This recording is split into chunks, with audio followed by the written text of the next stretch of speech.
各位观众、各位听众、各位网友，大家好，欢迎来到我的频道派 TV。今天是纽约时间8月2号星期日。纽约市长白思豪表示说全市呢，他有超过75%的父母，他们希望孩子能够重返课堂，但这将是一项艰巨的任务，并且需要大量的工作。根据纽约市长和市教育局长，他们都表示他只要是纽约市的感染率保持在低于3%的水平，那么就会努力恢复纽约，那么这一个全美国最大的公立学校系统，那么也可以按照市疫情追踪小组来协同防控疫情。目前纽约市的感染率呢是1%，那么自从6月中旬以来呢，这个指数呢一直是低于2%。按照纽约市的疫情追踪小组的负责人表示那么如果同一个班级的1名或者2名学生、教职员工确诊，那么他们所在的班级将会立刻关闭。任何与确诊者有过密切接触的人都需要自我隔离14天，但是学校依旧会保持开放。全纽约市的感染率低过3%就复课。那么这个规定看上去是可以达到的。那么按照纽约市教育局局长指出说那么如果是同一个学校它出现了2名或者2名以上的确诊，并且是并非来自于同一个课室，则整个教学楼都将关闭2周。那么如果感染发生在校外，那么市教育局同样会关闭整栋建筑，配合疫情追踪小组调查暴露源。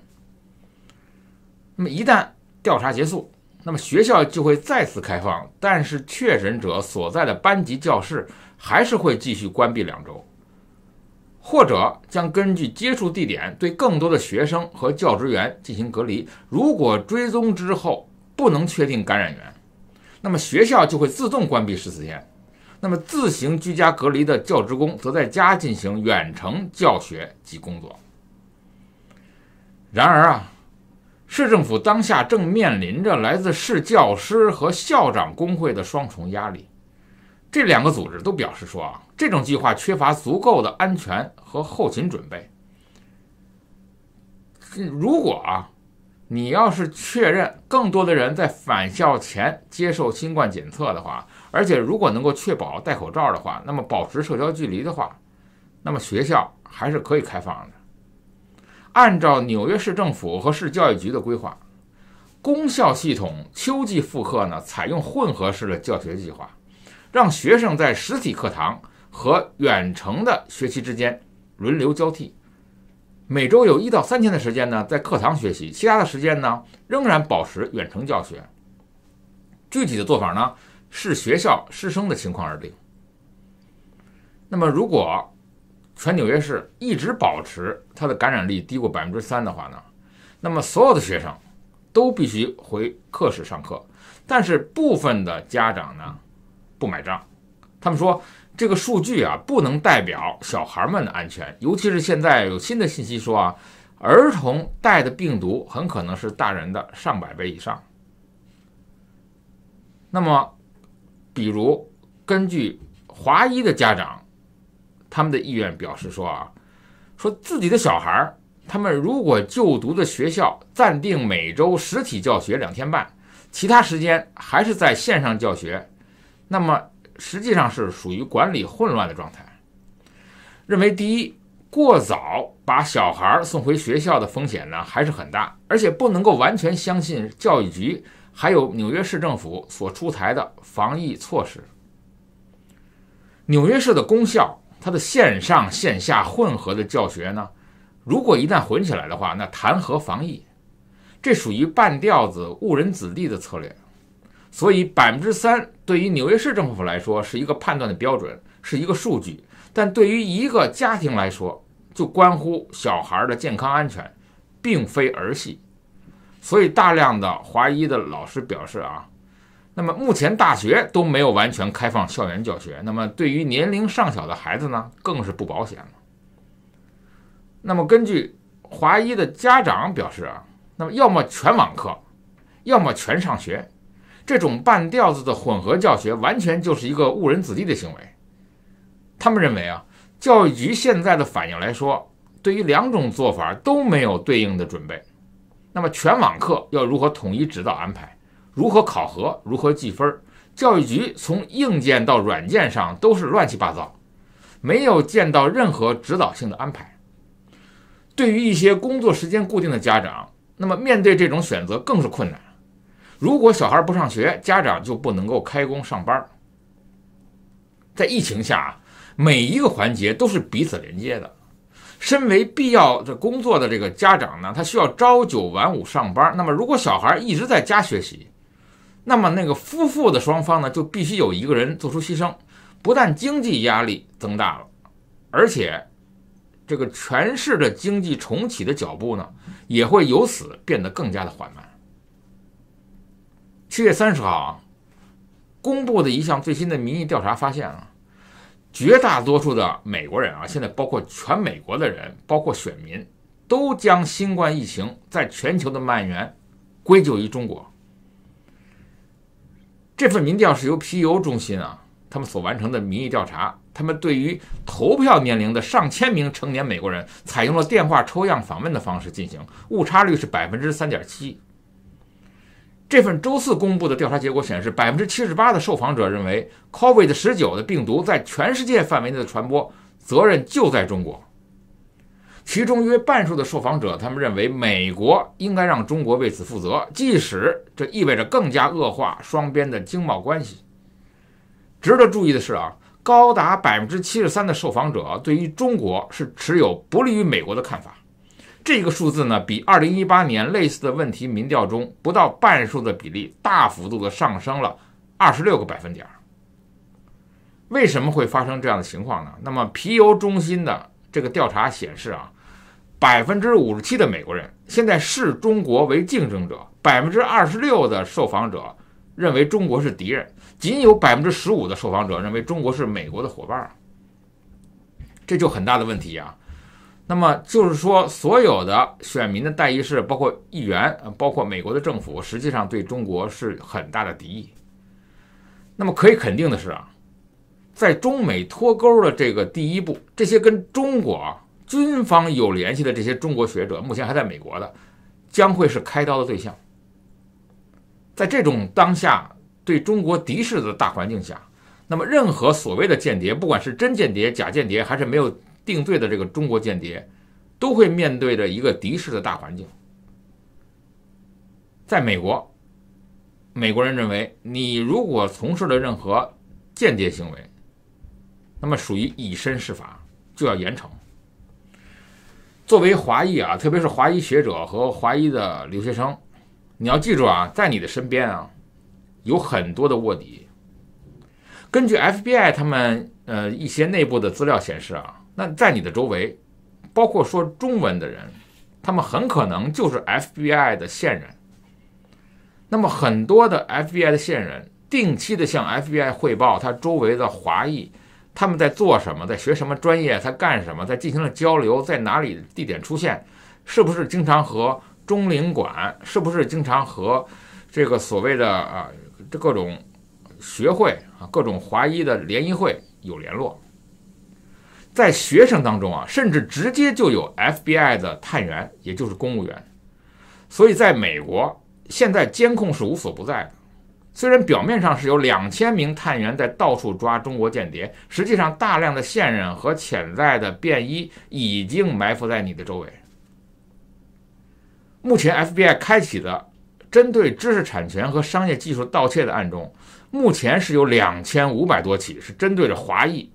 和在美国的中国访问学者。目前这是一个针对华裔的歧视呢，还是一个残酷的现实呢？根据我个人的了解啊，虽然我知道想做间谍的人终究是少数，但是想利用中美之间的不对称，两头捞好处的人呢，却很多。这样想这样做呢，也许本身没错，但是人呢过于贪婪，就容易被诱惑而犯罪。包括向美国政府和中国政府隐瞒自己的身份、隐瞒自己的收入以及学术造假。这些人呢，他们经常是受过良好的教育，他们是有体面的工作和家庭，在社会上呢受人尊重。为什么还不满足呢？我们知道人的欲望是没有止境的，为了私欲而欺骗犯罪更是非常的愚昧。不论是风云变幻，那么个人应该是置身事外，理论上是应该洁身自好。你在美国，你就要忠于美国；你在中国，你就忠于中国，你不要做骑墙派。对于中国的群众而言，在美国大选倒计时的时候，现在是最关键的时刻，国际政治贸易和美元汇率都会有巨大的波动，而且呈现了不确定性。因此，对于中国的投资还是对美国的投资，都要呈现非常谨慎的态度。第二次世界大战以后呢，苏联呢是成功的被美国瓦解了，世界的格局呢基本上就是一边倒的。那东欧的一些国家呢都能够顺势而为，而其他的一些苏联的小弟呢，当初是看不透形势的，自以为自己有两下子，想走原来苏联的道路，而这些国家的结局呢，一个比一个惨。美国到底有什么军事实力呢，能够瓦解掉这些国家的政权呢？今天呢，我们就来聊聊这个话题。从二战中，美国的军事实力呢就已经被证明，曾经不可一世的法西斯，在美国没有参战以前，几乎横扫全球。日本和德国两国的军队所到之处，都可以横扫他国，就连当初经常侵略别国的苏联，也被德军打得找不着北。在苏联即将被德军吞并的时候，受到了美国的援助，才有效地组织了对德军的反击。在原苏联的档案中，我们清楚地看到，美国在二战期间对于苏联的援助，包括了军火，包括了战略物资，包括了食品和机械设备，包括了各类型号的战斗机、运输机等14000架，军用的汽车有49.5万辆，装甲车有12000辆，摩托车有32000辆，列车有13000台，各类火炮是7944门，冲锋枪是10.08万支，另外还有炸药、钢材、食品和其他战略物资无法计算。共计美国向苏联运输了1642万吨的军事物资援助，价值高达110亿美元。由此可见，美国的军事实力是多么的强大。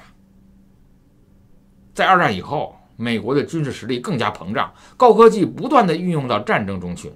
那么武器装备呢，远远把世界其他的国家抛在身后。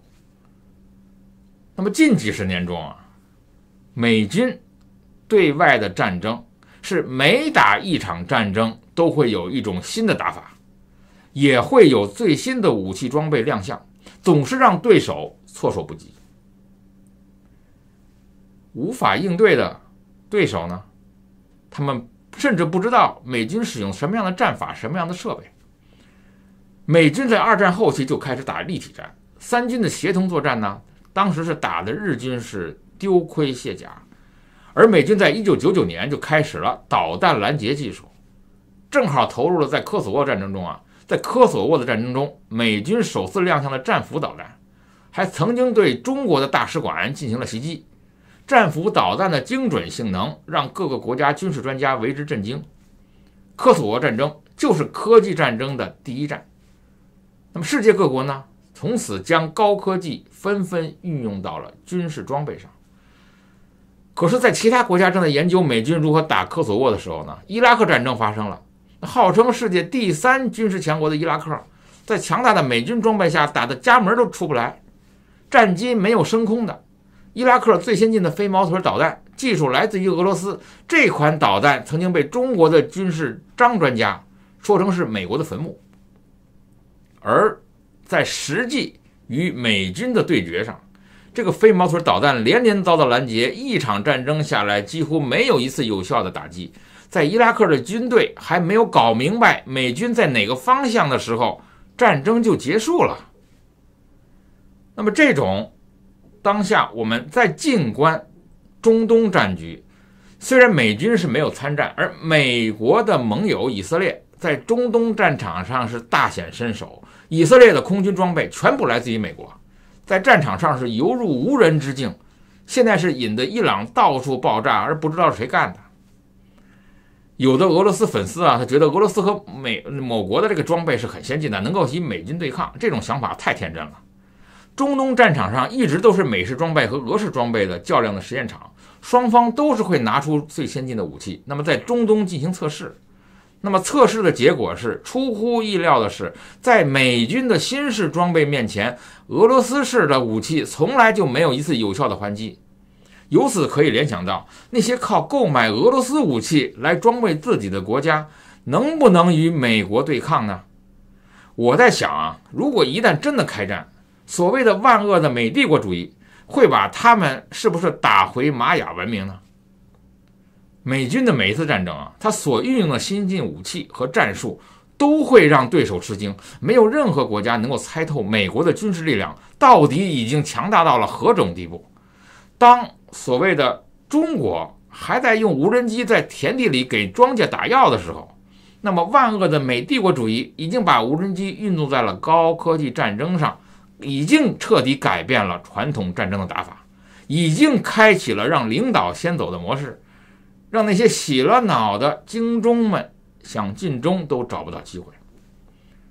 美军为什么对敌对国家的士兵不再袭击了？只要大家能够保密，我就把美国的战术告诉给你们。美国是打个比方，对伊朗的高层进行狙杀。第一，可以减少战争的经费；第二，不会误伤平民；第三，不需要投入全面作战，就可以达到战争的目的了。而美军在发动战争以前，都会对敌对国家进行深度的了解，这让我联想到天天美军在中国的大陆外围进行侦测。那当他们发现敌对国家的老百姓他已经被车贷、被房贷压得半死不活的时候，根本就没有必要对敌对国家的老百姓下手。再说误伤了人民，他们到医院看不起病，还是被包扎伤口的时候呢，割韭菜。所以美军在这几方面对于敌对国家的老百姓呢，都很表示同情的。另外，美帝国主义呢是世界上最奸诈的国家，他们每打出一发炮弹都会计算成本，普通老百姓10个人的命都换不了美国的一发炮弹，所以美国不会干赔本的事儿。他们目前的战术就是专门狙杀那些家有蹲金蹲银的高官。美国的这种战术还有一个不可告人的阴谋，因为他们狙杀的这些官员呢，大部分他们都在美国有资产，所以你要考虑一下美军一旦把这些高官清除掉，他们就可以顺手收缴他们在美国的资产。可见美国是多么的无耻不光要了人家的命，还把人家好不容易转出的财产给没收了。那么真正能让美军世界上大败的战术就一个，让你的敌对国家呢选举，产生新政府，民主化，把以前捞的非法财产分配给人民，让人民免费医疗，像这些条件都具备了，美军肯定会大败而归。我们知道美国的军事实力是不容置疑的，同时呢，还是想给那些所谓的那些独裁的国家想一些办法。那么能够真正的让美军驻守，不会再进行骚扰的唯一的办法，就是一个民主化、民主自由、自由选举，抛弃独裁。我们知道义和团的大师兄从来都不相信刀枪不入，那么相信的是只有义和团的团民。所以这几天看到胡锡进其实他是很聪明的人，他不可能会相信中国能打赢美国的，只有脑残的这个胡锡进的粉丝才相信。但是他却为什么天天叫嚣着要扩充100枚核弹来吓唬美国？实际上他吓不到美国，他真正吓到了日本和韩国，尤其是被保钓弄得已经丝毫没有安全感的日本。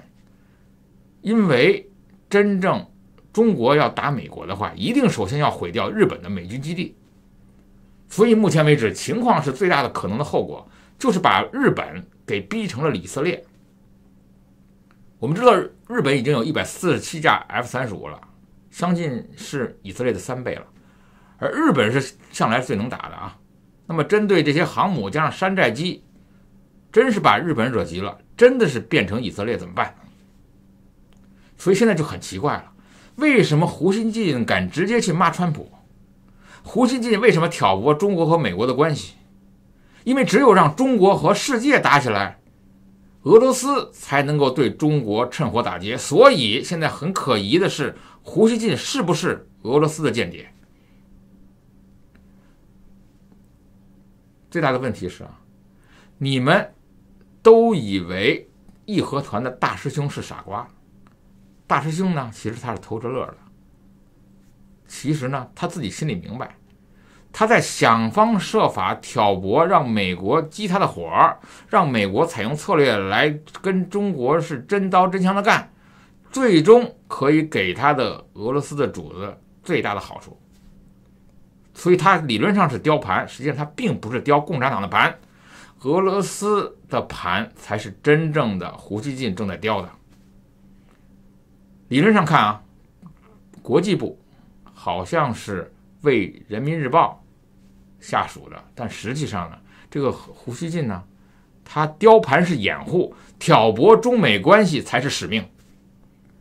所以当你真正的弄清胡锡进的真正主人是什么，就知道为什么他胆敢和川普直掐，为什么他在挑拨中美的关系，因为他很可能的背后的主子不是中国，也不是美国，那会是谁呢？派 TV 欢迎订阅，我们明天见。